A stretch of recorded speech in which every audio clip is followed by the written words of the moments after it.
ओम नमः शिवाय। जय भोलेनाथ। आप सभी का दिन शुभ और मंगलमय हो और भगवान भोलेनाथ जी की कृपा आप सभी भक्तजनों पर सदा बनी रहे। आज सुनिए सावन मास महात्म्य का अध्याय 13।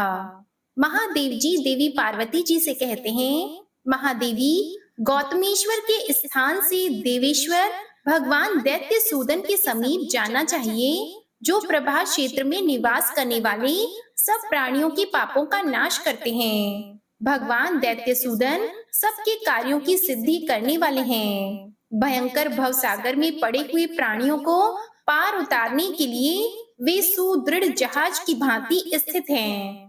पार्वती, वट वृक्ष, कल्प वृक्ष, वैदूर्य पर्वत, भगवान दैत्य सूदन तथा महामुनि मार्कंडे, इनका 7 कल्पों तक क्षय अथवा विनाश नहीं होता।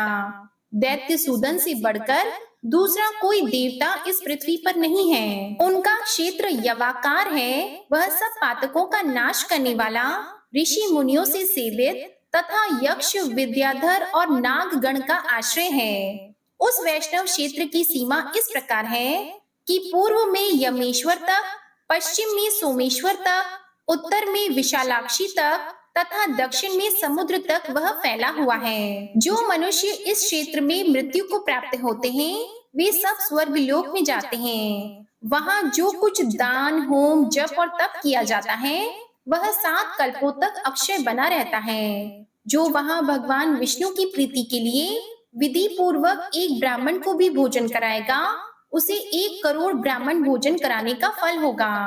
जो मनुष्य वहाँ भक्ति पूर्वक उपवास करता है, उसे एक ही उपवास से 10,000 उपवासों का फल मिलता है। जो मानव कार्तिक मास की द्वादशी को चक्र तीर्थ में स्नान करके इंद्रिय संयम पूर्वक उपवास एवं विधिवत भगवान विष्णु की पूजा करता है, वह सब पातकों से मुक्त हो जाता है। देवी पार्वती जी ने पूछा, भगवान श्री विष्णु का दैत्य सूदन नाम किस समय और किस प्रकार हुआ, यह बताइए। तब महादेव जी कहने लगे, देवी, भगवान दैत्य सूदन विष्णु के नाम अनादि और अनंत हैं। प्रत्येक कल्प में उनके नए नए नाम प्रसिद्ध होते हैं। पूर्व कल्प में उनका नाम श्रियावृत था, दूसरे कल्प में वामन हुआ, तीसरे में वे वज्रांग कहलाए, चौथे में कमला प्रिय नाम हुआ, 5वें में दुख हरता, 6ठे में पुरुषोत्तम और 7वें कल्प में वे दैत्य सूदन नाम से प्रसिद्ध हुए। पूर्व काल में देवताओं और असुरों में बड़ा भारी युद्ध हुआ। उसमें देवकंटक दानवों से पराजित होकर सब देवता क्षीर सागर में निवास करने वाले श्री हरि की शरण में गए और प्रणाम करके उनकी स्तुति करने लगे। देवतागण बोले, देव जगन्नाथ आपकी जय हो। आप दैत्यों और असुरों का मान मर्दन करने वाले हैं। आपने ही वराह रूप धारण करके इस पृथ्वी का उद्धार किया था। मत्स्य रूप से आपने ही समुद्र के जल से वेदों का उद्धार किया है। जब क्षीर सागर का मंथन हो रहा था, उस समय कूर्म रूप धारण करके आपने अपनी पीठ पर मंदराचल उठाया और लक्ष्मी जी का उद्धार किया। आपको नमस्कार है। आप लक्ष्मीपति हैं। लक्ष्मी जी ने आपका आश्रय लिया है। देव, आप पीड़ितों की पीड़ा का नाश करने वाले हैं। आपने वामन रूप धारण करके बलि को बांधा है और वराह रूप से महादैत्य हिरण्याक्ष का वध किया है। आपने ही नरसिंह रूप से हिरण्यकशिपु को आकाश में धारण करके मारा है। आप ही संपूर्ण देवताओं के मूल हैं। प्रभु महादेव, आपने ही समस्त संसार का उद्धार किया है। हे पार्वती, यह स्तोत्र सुनकर कमल नयन भगवान विष्णु ने ब्रह्मा आदि देवताओं से कहा, देवगण, तुम दानवों का भय छोड़ दो, मैं शीघ्र ही उनका संहार करूंगा। ऐसा कहकर श्री विष्णु देवताओं के साथ वहां आए और चक्र के द्वारा अलग अलग सब दानवों का संहार आरंभ किया। यह देखकर सब दानव भय से विकल होकर भागने लगे। प्रभा क्षेत्र में आकर उन्होंने समुद्र की शरण ली। भगवान ने अपने चक्र से सब दैत्यों का सफाया कर डाला। उनके मारे जाने पर देवताओं, ब्राह्मणों तथा तपस्वी जनों का कल्याण हुआ। संसार की व्याकुलता दूर हुई और सबका चित्त स्वस्थ हुआ। तभी से भगवान विष्णु का नाम दैत्य सूदन हुआ। उनका दर्शन करके मनुष्य 7 जन्मों तक जड़, अंध, दरिद्र और दुखी नहीं होता। श्रवण नक्षत्र में द्वादशी का योग पुण्यदायक है तथा रोहिणी नक्षत्र में अष्टमी का संयोग शुभ है। उस समय भगवान दैत्यसूदन के शयन और उत्थापन का उत्सव होता है। उस अवसर पर दैत्यसूदन के समीप एक एक उपवास का 10-10 उपवास के बराबर फल होता है। चांडाल, श्वपच और पशु पक्षी भी वहां प्राण त्याग करने पर वैकुंठ धाम में जाते हैं। कार्तिक और वैशाख मास में वहां श्रद्धा पूर्वक 1 मास तक उपवास करें। उस समय एक एक उपवास का कोटि कोटि उपवास के बराबर फल होता है। विष्णु क्षेत्र का ऐसा ही प्रभाव है। जो वहां 1 मास या 1 पक्ष तक दीपदान करता है उसे कोटि गुने फल की प्राप्ति होती है। जो आषाढ़ शुक्ल एकादशी को निराहार रहकर भगवान दैत्यसूदन को पंचामृत से नहलाकर पूजा करता है और नियम पूर्वक उनके समीप रहकर चातुर्मास से व्यतीत करे, उसके ऊपर भगवान श्री विष्णु संतुष्ट होते हैं। जो मनुष्य एकादशी तिथि को वहां गीत, नृत्य, वाद्य तथा दृश्य अभिनय आदि के द्वारा रात में जागरण करता है, वह भगवान विष्णु के उस परम धाम में जाता है जहां से पुनः इस संसार में आना नहीं होता। जिनकी निद्रा दैत्यसूदन के समीप जागरण में बीत जाती है, वे स्वप्न में भी यम मार्ग, यमपुरी, यमदूत तथा 80 पत्र वन आदि नरकों का दर्शन नहीं करते। जो एकादशी को उपवास करके द्वादशी के दिन वहां नैवेद्य, तुलसी पत्र भक्षण करता है, उसकी कोटि कोटि हत्याओं का नाश हो जाता है। हे पार्वती, सब पातकों का नाश करने वाले चक्र तीर्थ में स्नान करके भगवान दैत्यसूदन की सेवा के लिए पीले वस्त्र, गौ तथा सुवर्ण का दान करना चाहिए। महादेव जी कहते हैं, पार्वती, दैत्यों का संहार करने के बाद भगवान विष्णु ने जहां अपने चक्र को धोया वहीं 8 करोड़ तीर्थों को लाकर स्थापित किया। उसमें सुदर्शन को शुद्ध करके उन्होंने उस तीर्थ का चक्र तीर्थ नाम रख दिया। चक्र तीर्थ में कुल 8 करोड़ 80 हजार तीर्थ हैं। जो मानव एकाग्रचित होकर वहां स्नान करता है, वह सब तीर्थों में स्नान करने का पूरा फल पा लेता है। एकादशी को या विशेषतः चंद्रमा और सूर्य के ग्रहण के अवसर पर जो उसमें स्नान करता है, वह कोटि यज्ञों का फल पाता है।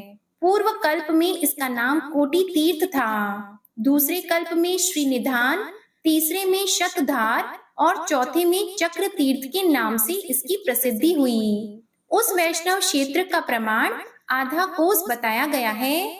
उसमें ब्रह्म हत्या नहीं प्रवेश कर पाती।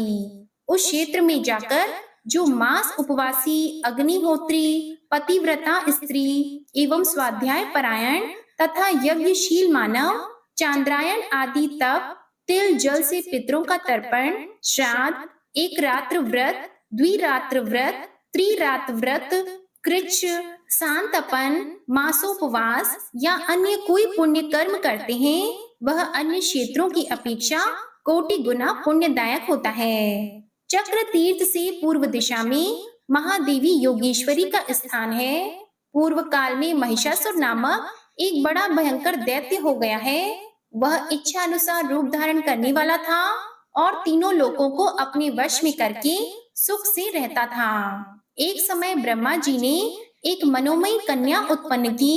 वह पृथ्वी पर अप्रतिम सुंदरी थी। उस रूपवती कन्या ने बड़ी घोर तपस्या की। एक दिन देवर्षि नारद जी ने उस कन्या को देखा और महिषासुर के समीप गए। महिषासुर ने मुनि का बड़ा स्वागत सत्कार किया और कुशल मंगल पूछते हुए कहा, नारद जी, यहाँ पधारने का क्या कारण है, बताइए। तब मुनि बोले, महादैत्य, जम्बू द्वीप में एक अनुपम सुंदरी कन्या उत्पन्न हुई है। उसके जैसा रूप मैंने स्वर्ग, मृत्युलोक और पाताल में भी न तो देखा है और न सुना ही है। मुनि की यह बात सुनकर महिषासुर बड़ी भारी सेना के साथ प्रभास क्षेत्र में गया, जहाँ वह कन्या तप करती थी। वहाँ उस असुर ने उससे इस प्रकार प्रार्थना की, भीरू, तुम मेरी स्त्री हो जाओ, यह तपस्या तुम्हारी जवानी के विरुद्ध है। उसकी बात सुनकर वह तपस्विनी हंस पड़ी। हंसते समय उसके मुख से सहस्त्रों भयंकर स्त्रियां हाथों में अस्त्र शस्त्र लिए निकली। उन सब ने महिषासुर की सारी सेना का संहार कर डाला। यह देखकर वह दैत्य कुपित होकर अपने तीखे सींग हिलाता हुआ शीघ्र ही उस देवी के सम्मुख गया। उसके साथ बड़ा भारी युद्ध करके अंत में वह महिष पकड़ा गया। देवी सींग पकड़कर उसके ऊपर चढ़ गई और पैरों से दबाकर उसे त्रिशूल से मार डाला। फिर तलवार से उसका मस्तक काट लिया। महिषासुर को मारा गया देखकर इंद्र आदि देवताओं ने प्रसन्नचित्त होकर देवी की स्तुति की। देवतागण बोले, महान सौभाग्यशालिनी देवी, आपको नमस्कार है। आप गंभीर स्वभाव वाली हो, आपकी दृष्टि बड़ी भयंकर है। आप सदा न्याय के पथ पर स्थित रहती हो, उत्तम सिद्धों की अधीश्वरी हो। आपके 3 नेत्र हैं और सब ओर मुख हैं। विद्या और अविद्या आपके ही स्वरूप हैं। आप ही जया, विजय शक्ति और जपनीय मंत्र स्वरूपा हो। महिषासुर का मर्दन करने वाली देवी, आप सर्वत्र व्यापक, समस्त विद्याओं की स्वामिनी और विश्व रूपा हो। आपको नमस्कार है। आप शोक से परे और ध्रुव स्वरूपा हो। पद्म पत्र के समान विशाल नेत्रों वाली देवी, आप शुद्ध सत्व गुणों में स्थित हो, व्रत परायण हो। आप ही प्रचंड रूप धारण करने वाली विभावरी अर्थात रात्रि हो। आपको नमस्कार है। रिद्धि सिद्धि देने वाली देवी, आप काल मृत्यु करने वाली हो। धृति आपको विशेष प्रिय है। आप ही शांकरी, ब्राह्मणी और ब्राह्मणी हो। संपूर्ण देवताओं से वंदित देवी, आपको नमस्कार है। आपके हाथों में घंटा और शूल शोभा पाते हैं। आप महामहिष दानव का मर्दन करने वाली हो। आपका रूप बड़ा भयंकर और नेत्र भयानक है।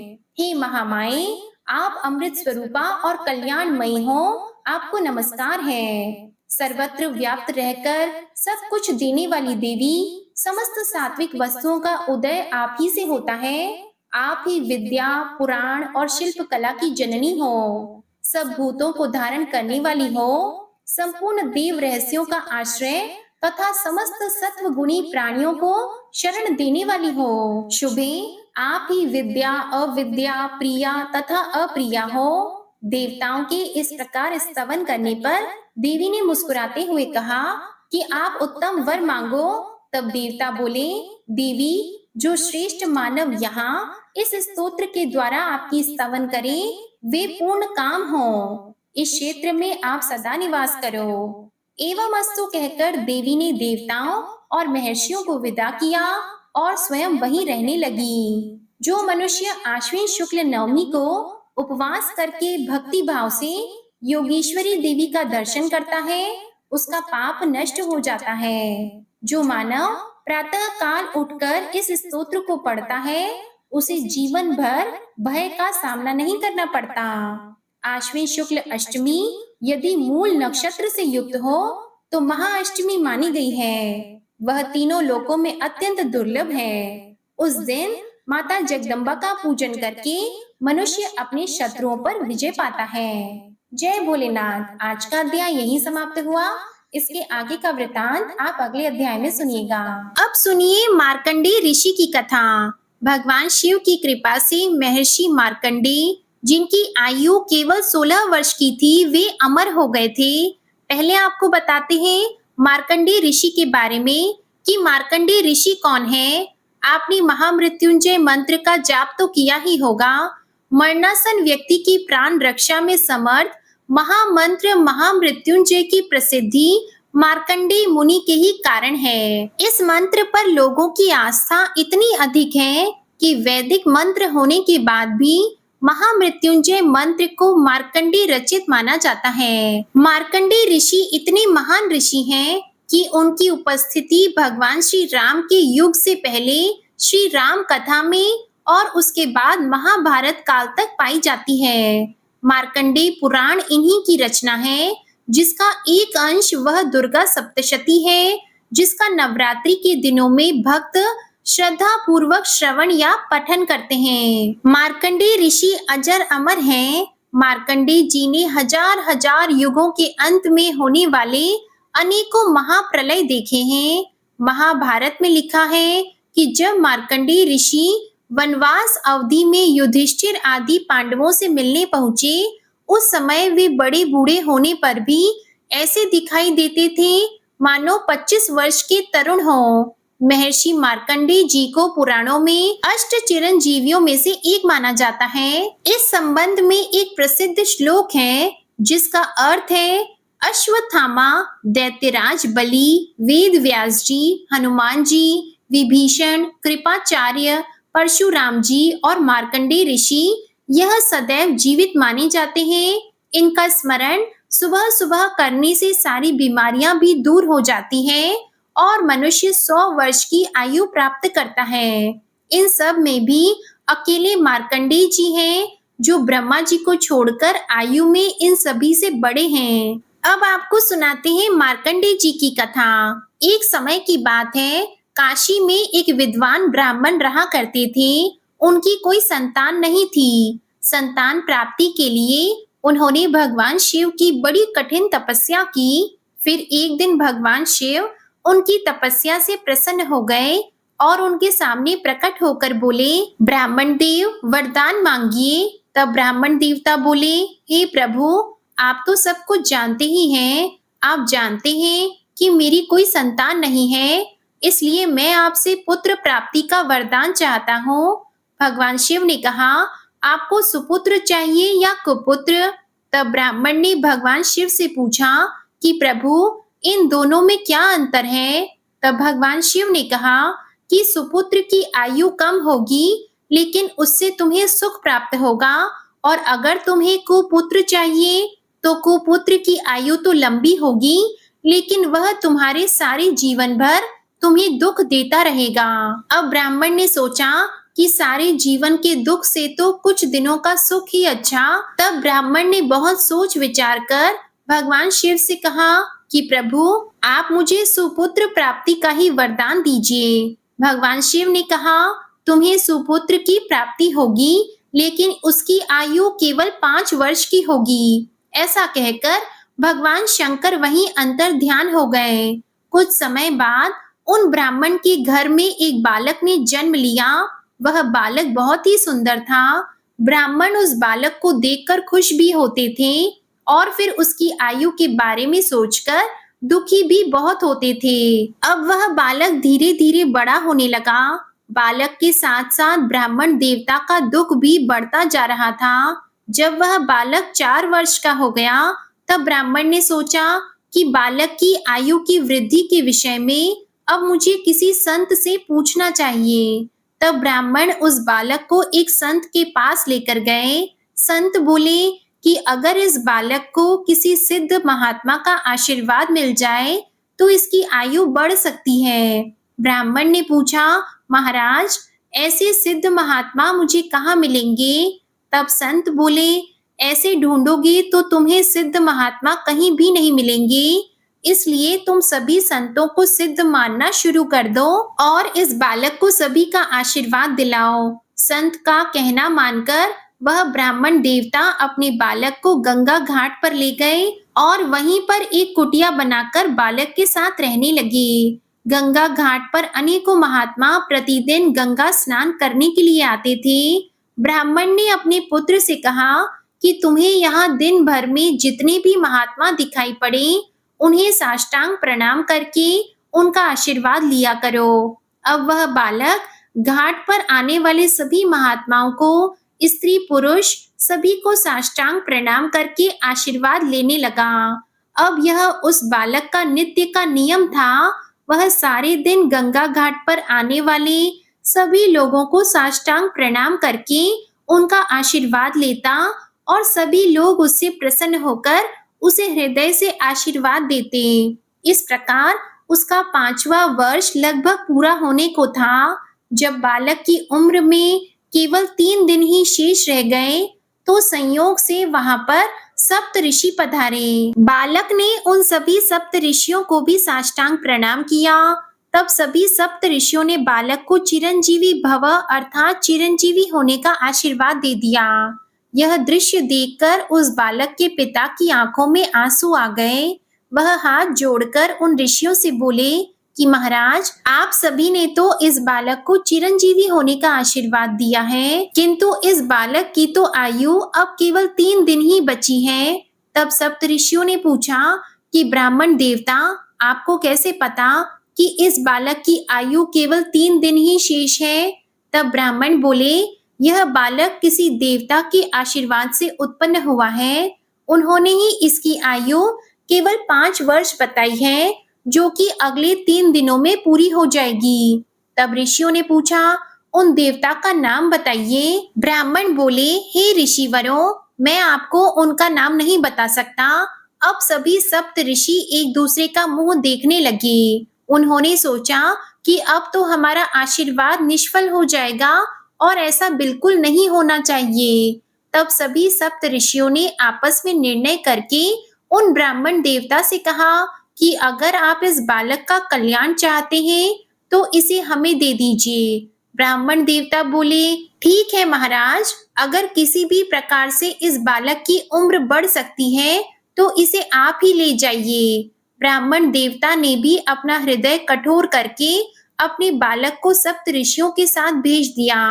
अगले दिन सप्त ऋषि उस बालक को लेकर ब्रह्मा जी के यहाँ पहुंचे। पहले सप्त ऋषियों ने ब्रह्मा जी को प्रणाम किया। तब ब्रह्मा जी बोले, चिरंजीवी भवा, चिरंजीवी भवा। इसके बाद उस बालक ने भी ब्रह्मा जी को प्रणाम किया। ब्रह्मा जी ने उस बालक को भी चिरंजीवी भवा आशीर्वाद दे दिया। ब्रह्म वचन सुनकर सभी सप्त ऋषि मुस्कुरा दिए। सभी ने सोचा, अब अपनी बला तो टल गई, क्योंकि अब तो ब्रह्मा जी ने भी उस बालक को चिरंजीवी होने का आशीर्वाद दे दिया था। अब अगर उस बालक को कुछ भी होता है तो ब्रह्मा जी का आशीर्वाद झूठा हो जाएगा। ब्रह्मा जी ने सप्त ऋषियों से मुस्कुराने का कारण पूछा। सप्त ऋषि कहने लगे, प्रभु, जिस बालक को आपने अभी अभी चिरंजीवी होने का आशीर्वाद दिया है, उस बालक के पास केवल 2 दिन की आयु शेष बची है। अब तो ब्रह्मा जी का भी माथा ठनक गया। ब्रह्मा जी बोले, तो आप लोग इस बालक को मेरे पास क्यों लेकर आए? सप्तऋषि बोले, प्रभु, हम भी कल इसे इसी प्रकार चिरंजीवी होने का आशीर्वाद देकर फंस गए थे। हमें अपना आशीर्वाद सत्य करने का कोई उपाय नहीं सूझ रहा था, इसलिए हमने इस बालक को आपका आशीर्वाद दिलवा दिया। अब आप जानिए प्रभु कि आपका आशीर्वाद जाने हम तो अपने आशीर्वाद से मुक्त हो गए हैं। ब्रह्मा जी ने कुछ देर तक सोच विचार करने के बाद उन्होंने सोचा कि अब तो इस बालक का भाग्य केवल भगवान शंकर ही बदल सकते हैं। ब्रह्मा जी ने सप्त ऋषियों से कहा कि आप इस बालक को यहीं मेरे पास छोड़ जाइए। अगले दिन ब्रह्मा जी उस बालक को कैलाश पर्वत पर भगवान शंकर के पास ले गए। ब्रह्मा जी ने भगवान शंकर को प्रणाम किया। भगवान शंकर ने उन्हें आशीर्वाद दिया। इसके बाद उस बालक ने भगवान शंकर को साष्टांग प्रणाम किया। यह देखकर भगवान शंकर प्रसन्न हो गए और उन्होंने उस बालक को चिरंजीवी होने का आशीर्वाद दे दिया। यह देखकर ब्रह्मा जी तो बड़े प्रसन्न हो गए, क्योंकि अब ब्रह्मा जी का यह भार भगवान भोले शंकर ने जो ले लिया था। जब भगवान शंकर ने ब्रह्मा जी को मुस्कुराते देखा तो उनसे पूछा, ब्रह्मा जी, क्या बात है, आप मुस्कुरा क्यों रहे हैं? ब्रह्मा जी बोले, भगवान, इस बालक की आयु केवल 1 दिन शेष बची है और आपने इसे चिरंजीवी होने का आशीर्वाद दे दिया है। भगवान शिव ने पूछा, यह किसका बालक है? ब्रह्मा जी ने बताया, प्रभु, यह काशी के ब्राह्मण का बालक है। भगवान शिव भी मुस्कुरा दिए और बोले, यह तो हमारे ही वरदान से उत्पन्न बालक है। ब्रह्मा जी ने कहा, प्रभु, आपके वरदान से उत्पन्न बालक अब आप ही की शरण में है। अब आप ही इसकी रक्षा कीजिए। भगवान शंकर बोले, ब्रह्मा जी, आप इस बालक को यहीं छोड़ दीजिए और अब आप अपने लोक को पधारिए। ब्रह्मा जी तब उस बालक को भगवान शिव के पास छोड़कर वहां से चले गए।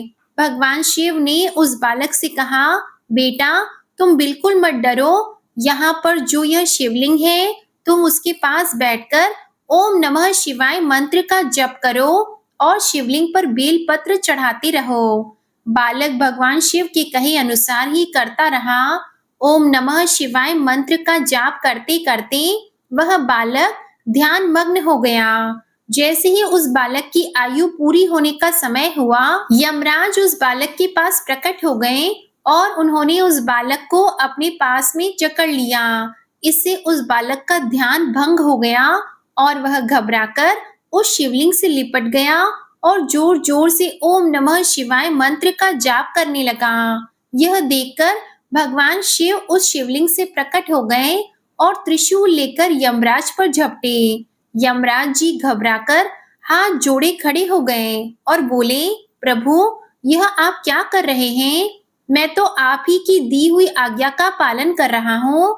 आप ही ने तो इस बालक की आयु 5 वर्ष निर्धारित की थी और अब 5 वर्ष पूरे होने के बाद मैं इसके प्राण हरने आया हूँ। भगवान शिव बोले, इस बालक को 5 वर्ष की आयु आपने दी थी या मैंने? यमराज जी बोले, प्रभु, आपने ही दी थी। भगवान जी बोले, तो फिर इसकी उम्र पर आपका हिसाब चलेगा या हमारा? यमराज जी फिर बोले, प्रभु, आयु आपने दी है तो हिसाब भी आप ही का चलेगा, लेकिन प्रभु, मैं तो आपका हिसाब सुनना चाहता हूँ। भगवान शिव बोले, तो सुनिए यमराज जी, 4,32,000 वर्ष कलयुग की अवधि होती है, 8,64,000 वर्ष द्वापर युग की अवधि होती है, 12,96,000 वर्ष त्रेता युग की अवधि होती है, 17,28,000 वर्ष सतयुग की अवधि होती है। इन सभी 4 युगों को जोड़कर एक चतुर्युग होता है। ऐसे 71 चतुर्युगों का एक मनवंतर होता है। ऐसे 14 मनवंतरों का एक कल्प होता है। ब्रह्मा जी का एक दिन ऐसे 2 कल्पों के बराबर होता है। ब्रह्मा जी की आयु 100 वर्षों की होती है और 10 ब्रह्मा जी की आयु के बराबर मेरा एक दिन होता है। अब ऐसे दिनों वाले 12 महीनों का एक वर्ष और ऐसे 5 वर्षों की आयु मैं इस बालक को प्रदान करता हूँ। भगवान शंकर के ऐसे वचन सुनते ही यमराज जी ने तो हाथ जोड़ लिए और बोले, प्रभु, जब आपके एक दिन में 10 ब्रह्मा जी बदल जाते हैं तो फिर मुझ जैसे यमराज की गिनती ही क्या है प्रभु? यह बालक तो अमर हो गया। ऐसा कहकर यमराज जी वहां से अंतर ध्यान हो गए। फिर वही बालक आगे चलकर मार्कंडेय ऋषि के नाम से प्रसिद्ध हुआ। मार्कंडेय ऋषि ऐसे ऋषि हैं जिनका कल्पों के अंत में होने वाले प्रलय में भी कभी नाश नहीं होता। मार्कंडेय ऋषि को यह अमृतत्व का वरदान ऋषियों और संतों के आशीर्वाद के कारण ही मिला था। उन्होंने अपने बचपन में 1 वर्ष तक सभी संतों का साष्टांग प्रणाम करके उनका आशीर्वाद लिया था, जिसके फल स्वरूप उन्हें सप्त ऋषियों का आशीर्वाद प्राप्त हुआ। सप्त ऋषियों के आशीर्वाद के फल स्वरूप उन्हें ब्रह्मा जी का आशीर्वाद प्राप्त हुआ। ब्रह्मा जी के आशीर्वाद के फल स्वरूप उन्हें भगवान शिव का आशीर्वाद मिला और फिर उन्हें अमृतत्व का वरदान मिला। इसलिए शास्त्रों में संतों के आशीर्वाद की बहुत बड़ी महिमा बताई गई है। प्रेम से बोलिए भगवान शंकर की जय। आज की कथा आप सभी को पसंद आई हो तो इस वीडियो को लाइक करके चैनल जरूर सब्सक्राइब कीजिएगा और कमेंट में हर हर महादेव जय भोलेनाथ जरूर लिखिएगा। इसी के साथ आज की शिव महापुराण कथा और सावन शिवरात्रि की व्रत कथा भी जरूर सुनिएगा। प्रेम से बोलिए हर हर महादेव। ओम नमः शिवाय।